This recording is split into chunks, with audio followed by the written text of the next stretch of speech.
আন্নাল কুওয়াতা লিল্লাহি জামিআ, সমস্ত শক্তির, সমস্ত বলর, সমস্ত শক্তির মালিক একমাত্র আল্লাহ।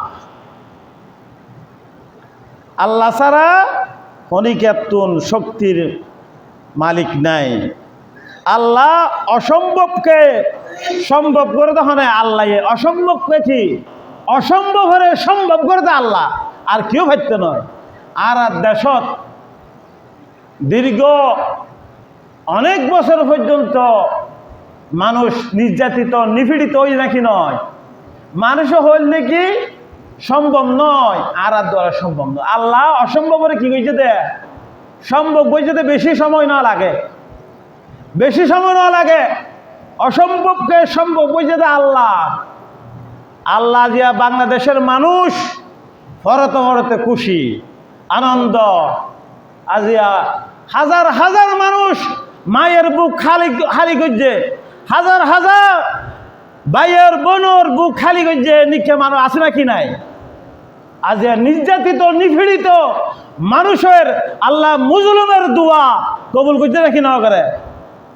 তাল্লাই আল্লাহ আগদ্য হয়ে দিয়ে দেখি মজলুমের দোয়া আল্লাহর দরবারে কবুল, আল্লাহ রসুলও হয়ে দিয়ে তিন শ্রেণীর মানুষের দোয়া হন ফর্দা নয় আল্লাহর দরবারে, বিনা ফর্দাই শুধু দোয়া করতে দেরি, কবুল করতে দেরি নাই। সুবহানাল্লাহ।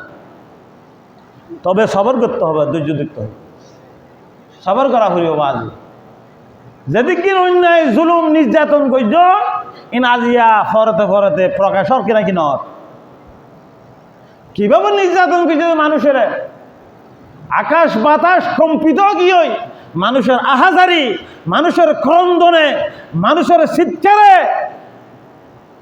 আল্লাহ একদিন কবুল করিবে। সুবহানাল্লাহ।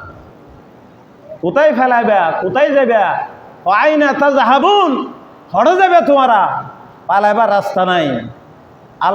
আল্লাহ দুনিয়াতে শাস্তি দিব, আখেরাতে তো আবাদুল আবাদ শাস্তি দিব এই ক্ষমতার অপব্যবহারের কারণে। চির বন্দোবস্ত করতে চাইও দেখি এই বাংলাদেশ, আয় চির বন্দোবস্ত করি ক্ষমতার মাঝে থাকুম।